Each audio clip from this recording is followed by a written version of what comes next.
नमस्कार दोस्तों, स्वागत है आपका और एक नई हॉरर स्टोरी में।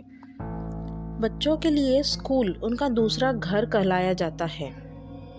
घर जहां हम सेफ फील करते हैं। पर तब क्या होगा अगर हम वहां भी सेफ ना हो। ऐसा ही कुछ हुआ 15 साल की राधा के साथ। राधा ने एक डांस कंपटीशन में पार्टिसिपेट किया था और अपनी परफॉर्मेंस की प्रैक्टिस के लिए वह स्कूल ख़त्म होने के बाद अपने दो दोस्त रमन और पोल के साथ रुकी थी। डांस प्रैक्टिस करते वक्त राधा के दोस्त पॉल का बैलेंस बिगड़ गया और वह नीचे गिर गया। उसका पैर ट्विस्ट हो गया था और वह बुरी तरह दर्द से चिल्ला रहा था। स्कूल के सब टीचर्स जा चुके थे और हेल्प के लिए उन बच्चों के पास कोई भी नहीं था। तभी राधा भागकर मेडिकल रूम गई, लेकिन वहाँ भी तब तक ताला लग चुका था। उसी वक्त राधा को लगा कि जैसे कोई उसके पीछे से ऊपर गया है। वो मुड़ी और उसे एक परछाई ऊपर जाते दिखाई दी। राधा को लगा कि शायद स्कूल स्टाफ में से कोई तो अभी भी स्कूल में है और इसीलिए राधा उसे रोकने के लिए उसके पीछे भागी। राधा स्कूल के 3rd फ्लोर पर आ चुकी थी। उस फ्लोर पर स्कूल स्टाफ के अलावा किसी का भी जाना मना था। राधा पहले तो वहाँ सीढ़ियों के पास ही खड़ी होकर आवाज़ लगाने लगी, पर उसे कोई जवाब नहीं मिला। इसीलिए वो थोड़ी आगे आई। उसने देखा कि उस फ्लोर पर सिर्फ एक ही रूम था और उस पर भी ताला लगा हुआ था। राधा को कुछ समझ नहीं आ रहा था, तो वह परछाई को अपने मन का वहम मानकर वापस जाने लगी। लेकिन तभी उसे एक आवाज़ सी आई। अजीब थी। जब राधा ने पलटकर उस कमरे की तरफ देखा तो उस पर जो ताला लगा था वह टूटकर नीचे गिरा हुआ था। राधा एकदम से चौंक गई। वह उस रूम के अंदर गई। उसे दिखा एक आदमी खिड़की की तरफ मुंह करके खड़ा है। राधा ने उससे पूछा क्या वह उसके साथ चलकर पॉल की मदद करेगा, लेकिन वह आदमी ने राधा को कोई रिएक्शन नहीं दी। राधा को सब कुछ बहुत अजीब लग रहा था। उसने फिर से उस आदमी को पुकारा, लेकिन तभी अचानक उस कमरे का दरवाज़ा अपने आप बंद होने लगा। राधा ये देखकर घबरा उठी।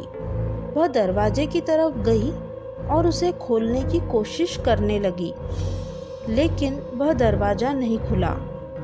तभी राधा को उस आदमी की हंसने की आवाज़ आने लगी। वह बहुत डरावनी थी और बहुत डरावने तरीके से हंस रहा था और धीरे धीरे उसकी हंसी तेज होती जा रही थी। राधा ने पलटकर देखने की हिम्मत नहीं थी और वह डर के मारे जोरों से दरवाजे पर पीटने लगी। तभी राधा को अपनी गर्दन पर हल्की सी हवा का एहसास हुआ। उसने पलटकर देखा तो उसका दिल दहल उठा। वह आदमी जो कुछ देर पहले खिड़की की ओर देख रहा था, वह अब ठीक उसके सामने खड़ा था। उसके चेहरे पर एक हल्की सी हंसी थी जो राधा को बहुत डरावनी लग रही थी।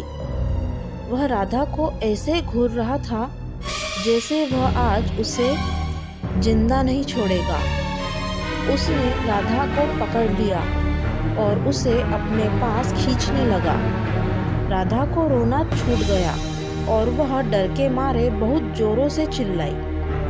उस आदमी ने राधा के मुंह पर हाथ रखा और राधा के साथ बदसलूकी करने लगा। उधर राधा को ढूंढते हुए रमन स्कूल के गार्ड को लेकर 3rd फ्लोर पर पहुंचा, जहां उन्हें राधा की चीख सुनाई दी। वे जल्दी से उस कमरे में गए और उन्होंने देखा राधा जमीन पर बैठी रो रही है और उसके आसपास कोई नहीं है। उसकी शर्ट ऊपर से थोड़ी फटी हुई है और उसके चेहरे पर चोट के निशान थे। उसने सबको अपने साथ हुआ सारा किस्सा बताया। राधा के साथ हुआ इस हादसे को सुनकर स्कूल गार्ड का चेहरा बिल्कुल पीला पड़ गया था। गार्ड ने राधा और उसके दोस्तों को बताया कि कुछ साल पहले स्कूल में एक सफाई कर्मचारी काम करता था। वह थोड़ा पागल सा था और लड़कियों को बहुत ही गंदी नज़रों से देखकर हंसता रहता था। एक बार उसने एक लड़की के साथ बदसलूकी भी की थी। उस लड़की ने जब उसकी शिकायत की तो स्कूल की प्रिंसिपल ने उसे हमेशा हमेशा के लिए स्कूल से निकाल दिया। उसके एक हफ्ते के अंदर उस पागल आदमी ने 3rd फ्लोर वाले स्टोरेज रूम में जाकर खुद को मार डाला। उसकी मौत का काफ़ी दिनों तक किसी को पता ही नहीं चला। उस आदमी की बॉडी बहुत ही डरावनी हालत में पाई गई थी और तब से उसकी आत्मा उसी कमरे में भटक रही है। इसीलिए स्कूल के 3rd फ्लोर पर किसी का भी आना बंद था।